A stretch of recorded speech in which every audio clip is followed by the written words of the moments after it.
akenshi umuntu atangiye gukora ikintu runaka haba muri business cyangwa mu buzima uba wumva wishimye wahura n'inshuti yawe ukayibwira ngo natangiye company nasohoye iyi produit nshyashya ndi gukora ibintu ibi kugenda noneho kugera ahantu noneho utaha ukumva ugiye kuryama wananiwe utagishaka gukora bya bintu byose wumva ugiye kubivamo ukumva isi yose mbese ni nkaho idashaka gukora ibyo bintu ngo ubigumemo mbese ukumva wacitse intege ugomba kubireka byose uri mu gihombo ntabwo uri kubona aho werekeza uri kubona ejo rwose nusubira ku kazi uzaba utakiri kubikora uri muri iyo mimerere ni ikihe kintu ugomba gukora ni ibihe bintu ugomba gutekerezaho ngicyo tugiye kuganira muri iyi video niba ari ubwa mbere wagera hano kora subscribe nyuma yako kanangandaza nkubwira ibintu wakora mu gihe uri kumva wacitse intege ushaka kuva mu bintu wari uri gukora kandi rwose ndakwinginze ntukajye uva mu kintu watangiye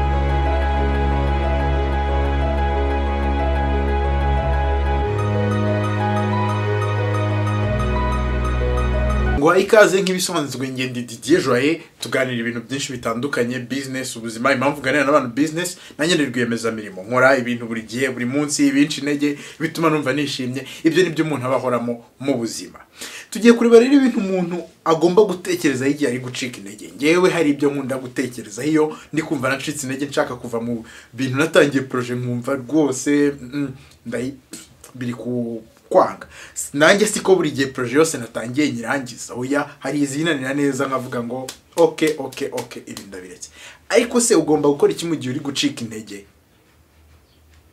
uri kubyumva ntabwo hari video nakoze ivuga guhangana no gucika intege ariko akakanya none ngiye kuvuga ibintu watekerezaho bigatuma udacika intege wowe ku giti cyawe watekerezaho ikintu cya mbere jya uzirikana ko gucika intege kubona impamvu yo gucika intege biroroshye biroroha cyane kuko akenshi ugiye gutangira projet cyangwa gukora ikintu icyo ari cyo cyose abantu baba bakubwira ko kidashoboka rero niba babikubwira bya bintu byose birirwa bakubwira bica mu matwi yawe hirya hino kubona impamvu yo gucika intege ni ibintu byoroshye kuruta kubona impamvu yo gukomeza sibyo kubona impamvu yo gukomeza gukora ibyo uri gukora biragoye niyo mpamvu rero ari byo byiza buri kintu kigoye kiba ari cyiza naho kubona impamvu yo gucika intege biroroshye kureba ngo n'ubundi sinari kuzabishobora n'ubundi buri gihe kubona impamvu yo gucika intege biroroshye gutekereza ko wenda ejo hari ikindi kintu kizaba kigatuma kuba waracitse intege ari byiza buri gihe bituma ucika intege rero jya umenya ko kubibona impamvu yo gucika intege biroroshye n'ubu uri kuyibona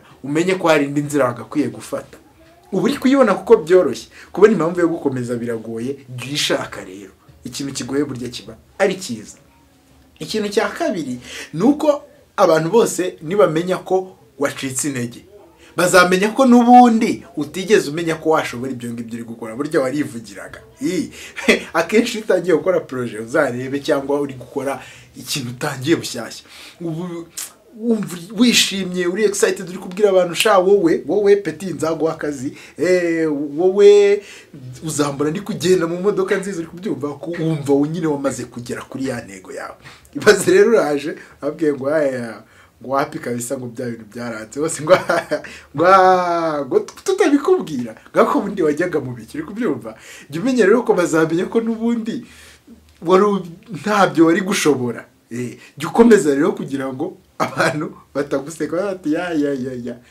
tubikubwira ya modoka sirihera ya company yavugaga se izaba ari international iri hehe na Kigali nayo irakunaniye ya aho ngaho jya umenya ko bazamenya ko nubundi utari kubishobora icya kabiri hari abantu bizashimisha sinzi ukuntu bimeze abantu duteye mu nshuti zacu iyo dutsinzwe tukavuga ngo turatsinzwe hari izo bishimisha kubera iki kuko nazo nyine ziba zihora zitsindwa ngiye guha urugero rw'ibintu byigeze kubaho uri kubyumva wumva ukuntu abantu duteye mu buryo bushekeje kera njya kwiga mu wa kane urumva iyo mugiye kwiga mu wa kane mu Rwanda muba murangije muri troncome mwese hari igihe muba mwatsinze mukaza mu ishuri muri abiyemeze rero akenshi habaye ibintu mutari mwiteze hari abaza ku ishuri nyuma nk'iki gihe naragiye naratinze hari abaza nyine biyemeye undi mwana wenda waje afite amanota make agahita barusha yego niyo turagenda turiga ndabyibuka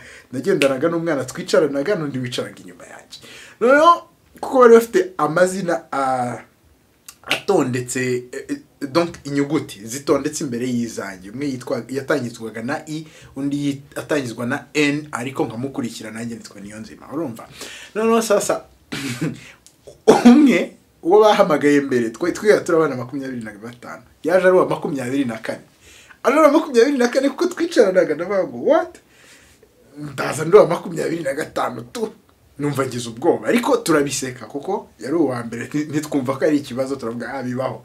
Uwa kabiri wa undi wicaraga inyuma yanjye ahita aza wa 25, nabwo turabiseka cyane, turabahita nawe uri wa 23 buriya, kuko twaragendanaga buri gihe.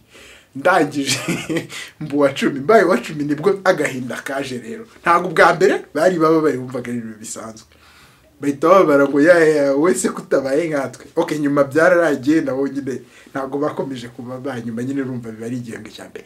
Ariko icyo nashaka kumvikanisha muri iyo story ni iki: iyo uri kumwe n'inshuti zawe ziri gutsindwa zifuza ko nawe watsindwa, rero nutsindwa bizazishimisha, uko niko abantu bameze. Jya wumva ko ugomba gutsinda kuko ari inshuti zawe zizakwishima hejuru watsinzwe, atari ubugome tu, niko abantu bateye.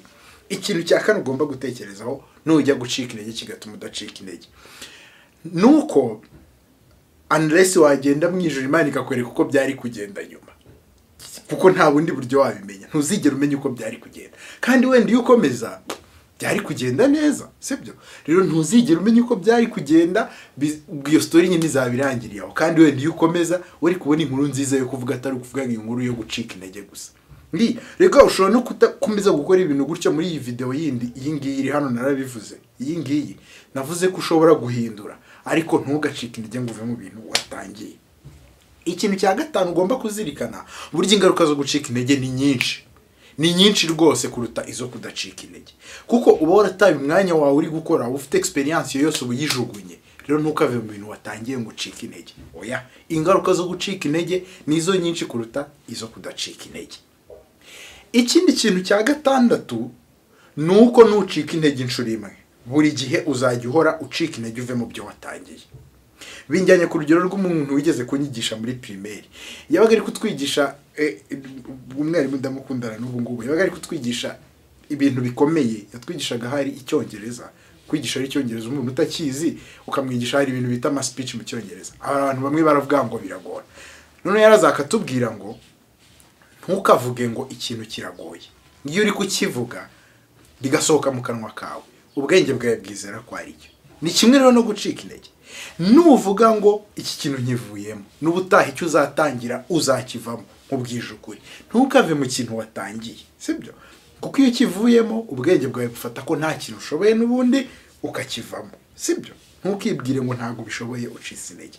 Ikintu cya karindwi kizagufasha, ijya uzirikana ko buri kintu cyose cyiza gisaba igihe no kwigomwa. Urebe niba ukoze ikintu imyaka 4, experience wari ufite niyo ugifite, uri kugenda uba mwiza kurutaho kugira ngo ugishobore. Uri kubyumva? Gahoro gahoro uzagera aho ugishobore. Bisaba igihe, bisaba kwigomwa, bisaba imihati kugira ngo ikintu kigende neza, sibyo? Noneho jya uzirikana iki ngiki ukurikije icyo maze kuvuga. Ikintu cya 8, uko ukora uba uri kwegera ku ntego yawe, sibyo? Akenshi twumva inkuru ngo Bill Gates yagiye muri IBM ngo bamuhango sheke ngo na kontra bwa mbere ngo bakorere software ngahita bumukire, ariko ntago wibuka ko hari ibintu byinshi byamutwaye kugira ngo agere ahagera muri IBM, aho ngaho agiye gukorana n'iyo company, maze company ibe success, itera imbere, sibyo? Hari ibintu byinshi, hari amajoro menshi wenda byasabye Zuckerberg kugira ngo akore Facebook tuyimenye. Nawe rero ayo majoro uri kurara, ibyo uri kubira ukabona uri gucika intege, biri kugutegurira ikintu cyiza imbere, uri kwegera intego, uri kugira experience. Nuhura n'ikindi kintu ni opportunity, nawe uzahita umera rwose nk'uko wafata inyundo ukayikubita ku gasumari gato ngo pum, abantu bose bahita bagira ngo uwo munsi iryo joro nibwo utangiye, kandi watangiye kera. Buryo uri kwegera ku ntego, amahirwe naza, nawe rwose uzahita pum uhita uyafatirana. Ikintu cya nyuma nanone, jya umenya ko ukuntu university isanzure aho isi iri, uko isi imeze, isi buri gihe iyo iri kukoherereza ibintu bikuvunnye, ibimeze nkaho iri gusongora crayon. Uri kubyumva? Iyo uri musongora crayon ukayisongora umuntu ayibonye nta umuntu utarigeze ubona bari gusongora crayon ukamubwira ngo kari hagati bari gufata bakakavunagura kuriya kagiye kuza kandika neza ntago yabimenya. Nayo rero yiri kugufatika gucisha mu bibazo gutyo jya umenya ko nyuma yaho uzaza kabisa uri umuriro ubuze ukora ibintu bikaze. Rero nyuma yuko uhuye n'ibibazo byinshi n'ibigeragezo uzaza ushoboye kurutaho, kandi universe ukuntu iteye ukuntu isi iteye izaguhereza navuga ibihembo rewards, rewarding izaguha ibihembo kuri kuba utaracitse intege. Ibyo byose rero jya ubizirikana kandi ntugacike intege. Niba utarebye iyi video iri hano iyi playlist uyikandeho uyirebe, niba ari indi video yanjye uri kubona hano hafi nayo uyirebe, kandi niba utakoze subscribe uyikore. Ndagushimiye, ciao ciao, bye bye.